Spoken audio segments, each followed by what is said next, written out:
Well, hey everybody, and welcome to my new YouTube channel, and thanks for taking the time to join me live this afternoon. I appreciate that you're busy, so I'm very, very grateful that you would take the time to be with me here today.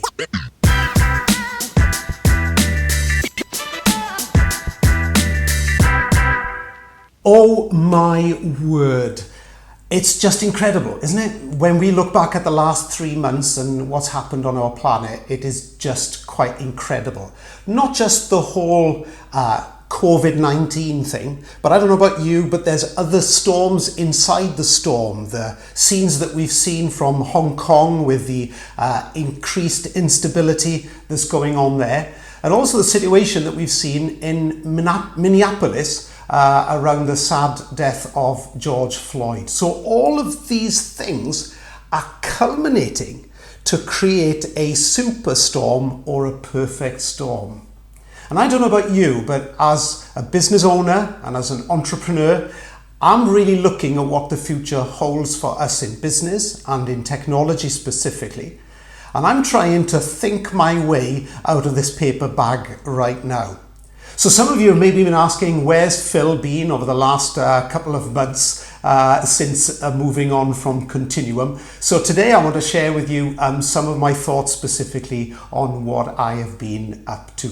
So the title of this talk that I'm sharing with you in TEDx format today is simply entitled, How on Earth Did We Get Here? How on earth did we get here?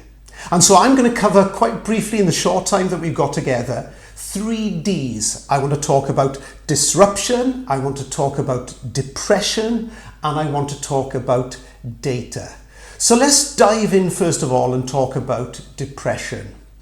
You know, some of us that understand our history know that the early part of the 1920s through to the 1930s, there was a Great Depression. Wall Street fell and economic systems as we knew them at that time fell into turmoil. And it was called the Great Depression.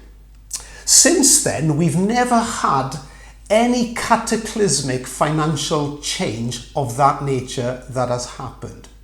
In fact, in the UK and in several different countries, we've had things called recessions where growth goes negative for 2 quarters or more. And we know the best forecast that we have here, particularly in the UK and for our economy, we know that next quarter we will go into recession. The first time we've done that since the banking crisis of 08 and 09. So what is happening right now is many people from an economic perspective are telling us that we are the depression that we had, which was a long, slow curve economically, that we're not going to experience that kind of thing. In fact, we're not going to experience a recession that is massive either. There's lots of talk going on right now that what we'll see is a compression. A quick down and up, more of a V shape in our economy than an U shape. Well, I want to put it out there that I think we will see something more like a depression. The reason I say that is so many things are going to change. We're looking at leisure, we're looking at the travel industry, we're looking at the events industry and hospitality. There's so many industries that are key to global G12 economies that are going to change beyond all recognition. So if you're a business owner listening today, I would suggest, and I've got 2 tips for you at the end of 2 areas that we need to look at. We need to plan for this being a long, drawn out thing. And I would advise everybody at this moment in time, and what we're doing in our businesses is we're planning for a period of around 2 years that we think things are going to be tough. So that's depression. Secondly, I want to talk about disruption. There's big talk at this moment in time that this is an interruption, that business as normal will resume. And lots of people out there right now are talking about the new and talking about things like when things return to normal. Things are not returning to normal. My 86-year-old mother-in-law is using Zoom right now today. She's going to get used to that technology. We are not going back. So the technological curve jump that the whole world has taken over the last 3 months means that we're all going to be using newer technology and using newer methods. We're going to enjoy using them, and it's going to change the future of work, it's going to change the future of meetings, and it's going to change the future of the way we do community. So this is not an interruption, it is a disruption. Lots of what we are seeing taking place is going to be here to change. So quickly to recap, we are going to be facing a depression, I believe.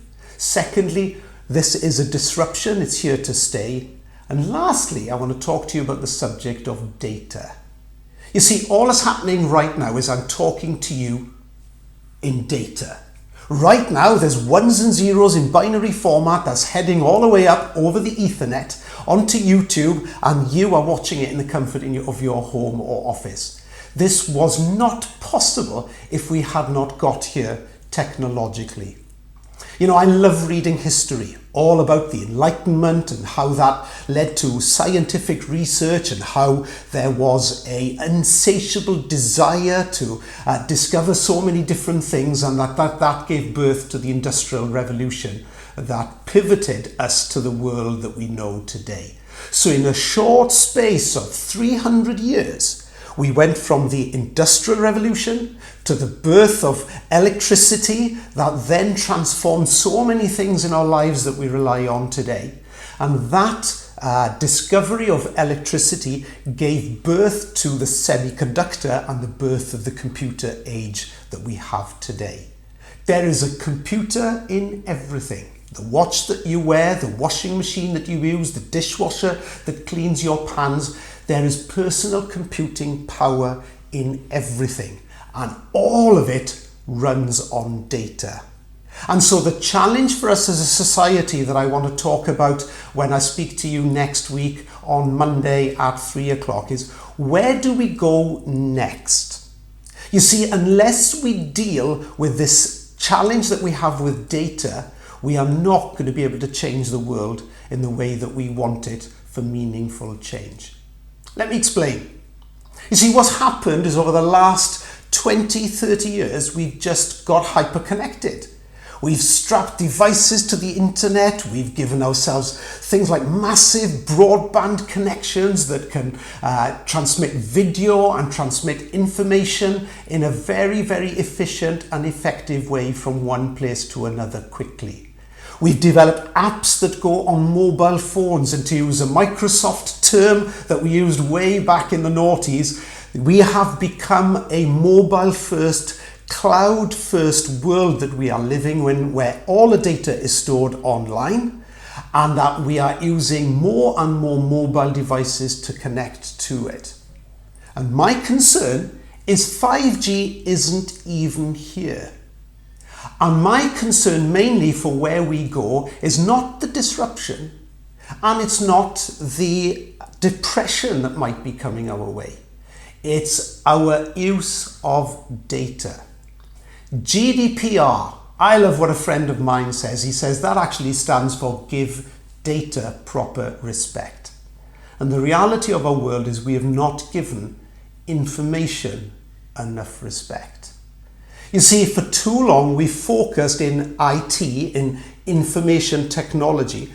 We are focused on the technology. I am making the case, and I believe that our success as society is based on our priority to give data more respect. Even as we are developing apps for tracing and tracking around COVID right now, we have to be careful how we treat data. Information makes the world go around. So I posit and I present to you that in the world that we are living in right now, how we got to here. We got to here because of some amazing scientific discoveries that we made. But I do know that the future is really, really exciting. As we become more efficient, and as we discover new things and new vaccines and new technology that in Elon Musk's world will even help man get to Mars, I am so excited about our future and what it holds. However, we've got to give information respect. So I would like to see a pivot take place, and if you're working in business and you're working in technology today, I'd like you to join me. I'd like you to join me on giving more priority, not so much to the technology, but to the information. We live in an IT world. We live in the world of information technology. And as we have spent the last 20 years focusing on connecting the world and driving technology, I'd like us to catch up with information.